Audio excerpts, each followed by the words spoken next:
Yo, what's going on, everybody? It's Razzles, and I'm here with the Detroit Ride the Track edition by TFC. The reason why I'm doing something like this is because I did watch Kellen's video from Start Your Systems about how he did the Ride the Track from Daytona and talked about it, and it just kind of made me want to do something similar.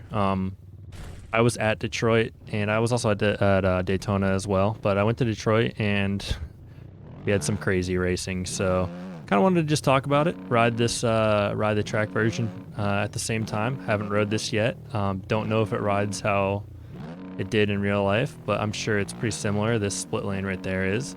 And I kind of just wanted to talk about it. And all the props to this video go straight to Start Your Systems. The idea came straight from him, and I don't want to do the exact same thing, but I mean, technically it pretty much is, and I hope that he doesn't mind. If he does, I won't do it again. No bother to me, but we'll just see what happens. So this is the first time that I have rode this track. Like I said, I was at the race, so I'd like to see how it plays out compared to real life and everything.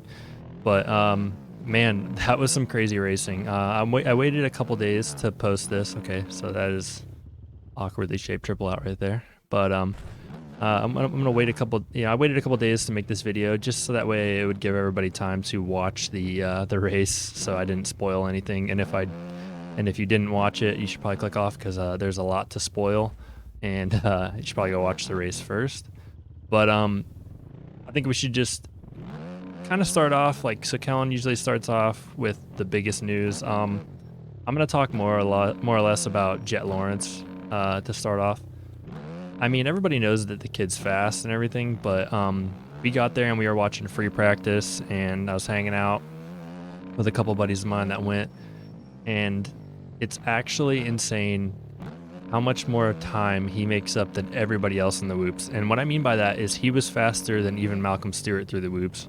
So to see him go through these whoops, especially after watching how many people went down in them and or were struggling and missing a whoop per se, it was actually absurd. And he never really made any big mistakes in those whoops either. Maybe once or twice, but it was never anything where he wasn't able to recover from it. I think he was the only 250 rider to get into the 43s, which to me, it was just absolutely insane with how gnarly this track was. Pretty basic layout, but a lot of the riders looked like they were struggling on it, and obviously if you watch the race, you would probably agree. But yeah, so Jet, as always, was very impressive, and it was really cool to see him not only... Oh, that hurts. Almost saw a couple of guys do that actually this week. But he was very impressive, and it's always a blast watching him, especially in person.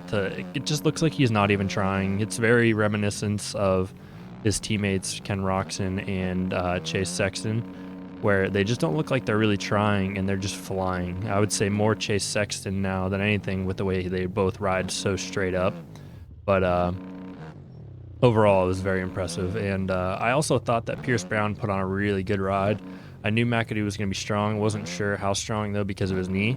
And it actually turned out to be some pretty good racing. And a lapper made it interesting. I think it was Simonson made it interesting over the finish line and allowed Pierce Brown to come up kind of close. But I think Pierce got a little too antsy and tried to make a pass before this, actually in this corner right here, dove in and kind of lost a lot of momentum, so allowed Jet to get away and eventually check out. But overall, really good racing in the 250s, and I was happy to see that not many guys went down and really got hurt or anything, because, well, let's just caveat that into the 450s. It got pretty wild. So first of all, if we're going to talk about Rocky Mountain ATV MC Fantasy, I was looking really good when everybody was up and healthy.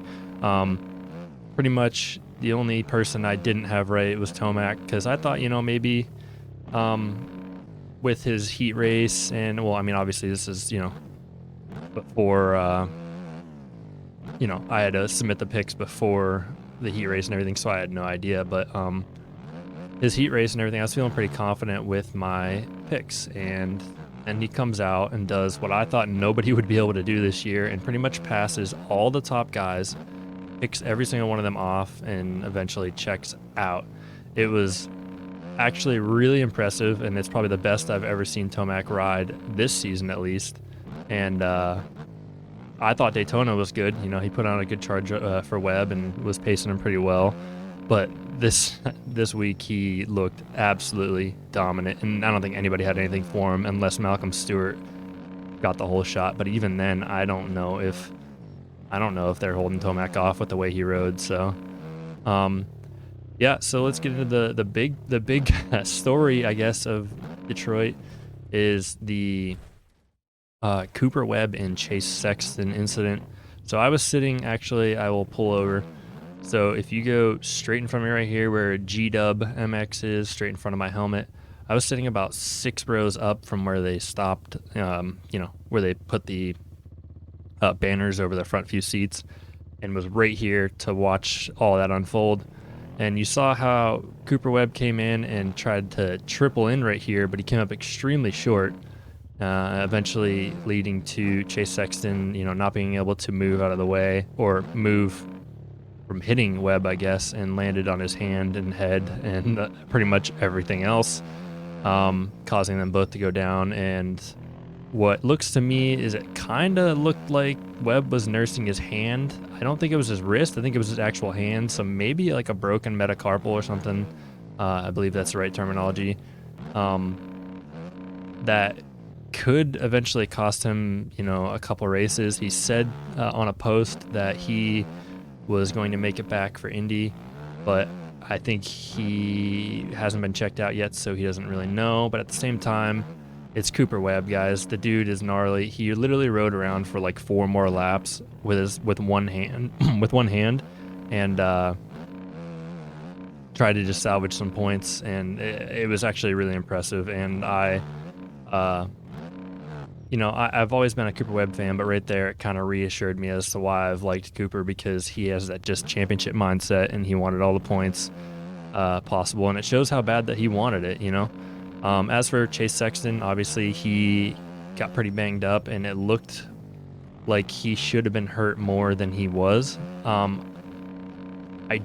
think he made a post saying that he had some just bruises and stuff, and probably, you know, some you know, muscle soreness and everything, but I don't think he broke anything, which is a huge relief, because he slammed so hard, and I thought for sure that he was gonna have some sort of back, shoulder, or head injury, which I'm sure he had somewhat of a head injury, but it was pretty gnarly, and especially to see it right there in person.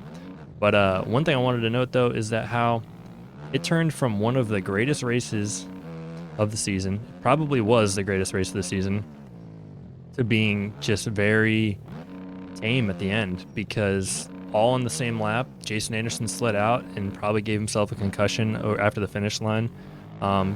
I actually was surprised that more people didn't go down there, but I did see Dean Wilson, I think it was, did the exact same thing as Anderson, but Anderson had no chance of not hitting his head pretty much right there. He fell pretty much chest first right into the ground and took a nice sucker punch from the dirt. That sample of dirt he's not going to want to keep, because he had a good second place ride going there. He actually was challenging Tomac really well, as you guys saw, and I was really impressed because he didn't look as spicy in qualifying and even in the heat race compared to what he has in the past. But he's been rising to the occasion when it comes to the main events, so you can't really count him out. But unfortunately, he went down. And then I think within a lap later, while Cooper Webb was riding around one-handed, and after Jason Anderson pulled off, Dylan Frandis ended up pulling off, and it looked like he was nursing his forearm or shoulder, one of the two. I don't think there's any footage of the crash that I have found. I'm sure someone got it, or some way, somehow, but that sucks that he pulled off. So that's 4 top guys in a matter of, you know, 2-3 laps, you know, 2/3 of the way through that main event, that just are out, you know, and possibly, you know, out for next week or more, you know. So really put a damper on the championship. Good for Tomac. I mean, he was going to win this race anyways. There was nobody touching him. He was on another level tonight, and kind of sucks though for the championship standpoint, because I know we all wanted to see a good battle, but after Daytona, obviously with the Malcolm and Anderson situation, the championship kind of opened up anyways. But I wanted to see Webb try to make a run at it. I really do think that Indy and stuff would have been really good for Webb as well. I thought this track would have suited him a little bit better, but I don't know. So it was pretty crazy. Some things to note, though. I know that Logan Carno, he had one of his best rides or something, especially after just losing his title sponsor, which is really cool. Good for him. He's local to me.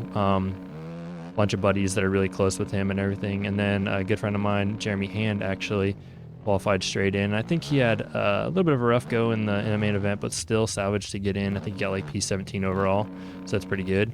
And then Cade Clayson also with a 10th place finish. I mean, if you think about it though, even if those 4 guys didn't go out, that's still, you know, he's 14th, which is an extremely good ride, especially in this 450 class. So good for him. And I thought it was really cool to see some of the guys that I've raced with growing up and everything doing pretty good and finally getting the recognition that they deserve and everything. So it was pretty awesome.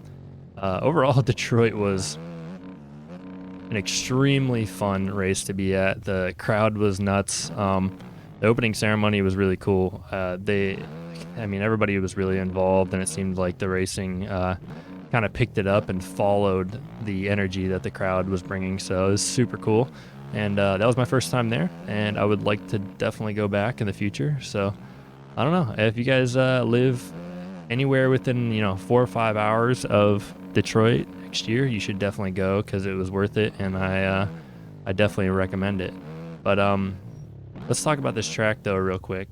It's very similar when it comes to a layout standpoint. Obviously, they went off of the track map. This split section right here is pretty realistic. This was a Dragon's Back, obviously, that you guys saw, so that makes that a little bit different, but pretty standard. And this triple is actually pretty massive, but it's still sick to throw some whips off. But I liked how this section, only like a couple people were trying to triple in. Obviously, we saw Cooper try to triple in, and that's what ended his night, as well as Chase Sexton. But Brandis was actually the first person to do that triple in, and I caught it on film right in front of me, and it was pretty sweet. I sent it to him, but then he got hurt, so I don't think he really cares too much about that triple in anymore now that he's hurt. But no, it was pretty cool, and I had a lot of fun. I hope you guys enjoyed this video. I just wanted to kind of make it to talk about the race since I was there, so I could give some good insight. And if you guys want to see more like this, let me know down below. Drop a like, and don't forget to subscribe. It's completely free for you guys, and it helps me out a ton. And I want to keep making videos like this. With that being said, guys, take it easy, and we'll see you in the next video.